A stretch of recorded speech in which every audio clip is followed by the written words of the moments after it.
গত কয়েকদিন ধরে একটা বিষয় আপনারা সবাই লক্ষ্য করেছেন যে তাবলিগ জামাতের ২ টা পক্ষ তাদের ভিতরে বিভিন্ন রকমের সমস্যা, সংঘর্ষ এমনকি এইসব সংঘর্ষের কারণে গত পরশুদিন ৩ জন নিহত হয়েছে টঙ্গীর বিশ্ব ইজতেমার ময়দানে।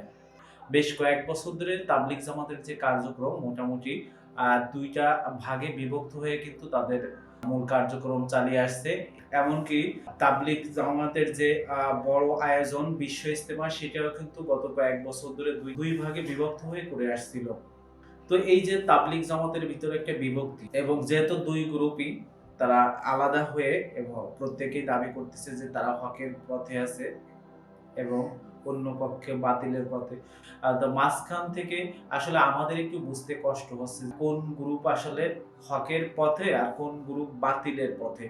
বেশ আগের একটি ভিডিও দেখলাম যেখানে কোনো এক ভাইয়ের প্রশ্নের প্রেক্ষাপটে হামিদুল্লাহ হুজুর এই প্রশ্নের উত্তর দিয়েছেন যে আসলে তাবলিগ জামাতের যে ২ টি পক্ষ, কোন পক্ষ সঠিক হকের পথে আছে আর কোন পক্ষ হকের পক্ষে নাই। অর্থাৎ তাবলিগ জামাতের যে ২ টি গ্রুপ কারা আসলে সঠিক পথে আছে সেইটার ব্যাখ্যা তিনি সেখানে দিয়েছিলেন। তো চলুন আহমদুল্লাহ হুজুর তাবলিগ জামাতের ২ টা গ্রুপ নিয়ে যে বক্তব্য দিয়েছিলেন সেই ভিডিওটি একটু দেখে নিন। বর্তমান সমাজে তাবলিগ জামাতের ২ দলে বিভক্ত। আমরা ইসলাম সম্পর্কে জ্ঞান কম, এক্ষেত্রে কোন দলের হয়ে কাজ করব? ভাই, আমরা কোনো দলের কথা কাউকে বলি না, শুধু তাবলিগ জামাত বলে কথা। আরো বহুত দল আছে না? আমরা বলি মার্কার কথা। মার্কা, মার্কা বুঝেন কি? ধানের শীষ, নৌকা। হ্যাঁ, সে মার্কার কথা বলি না।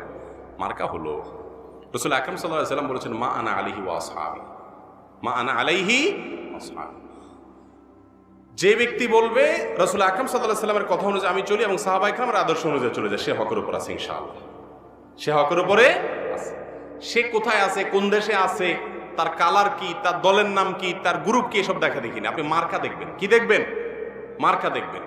যে সাহাবা ইকরামের প্রতি বিদ্বেষ রাখে না, সাহাবা ইকরামের প্রতি ভালোবাসা রাখে, তাদের ভুল ত্রুটিকে সাইনবোর্ডের মতো চর্চা করে বেড়ায় না। কথা কি বুঝাতে পারছি? এবং রাসূল করিম সাল্লাল্লাহু আলাইহি সাল্লামের আদর্শের ইত্তেবা করে, অনুসরণ করে, আপনি সেটার অনুসরণ করবেন। আমি কি বুঝাতে পারছি? কোরআন এবং সুন্নাহ এবং সাহাবায়ে কেরামের ইত্তেবা, এর ভিতরে নাজাত এবং মুক্তি নিহিত আছে। এই মার্কা যদি কোনো গ্রুপে নাই তো বাদ দিবেন। কথা কি বুঝাতে পারছি? আমি মার্কা দিয়ে দিলাম, এবার মার্কা দিয়ে চেক করে দেখবেন, কোষ্টি পাথরও যদি টিকে নিবেন, আর না হলে বাদ। আল্লাহ আমাদের বোঝার তৌফিক দান।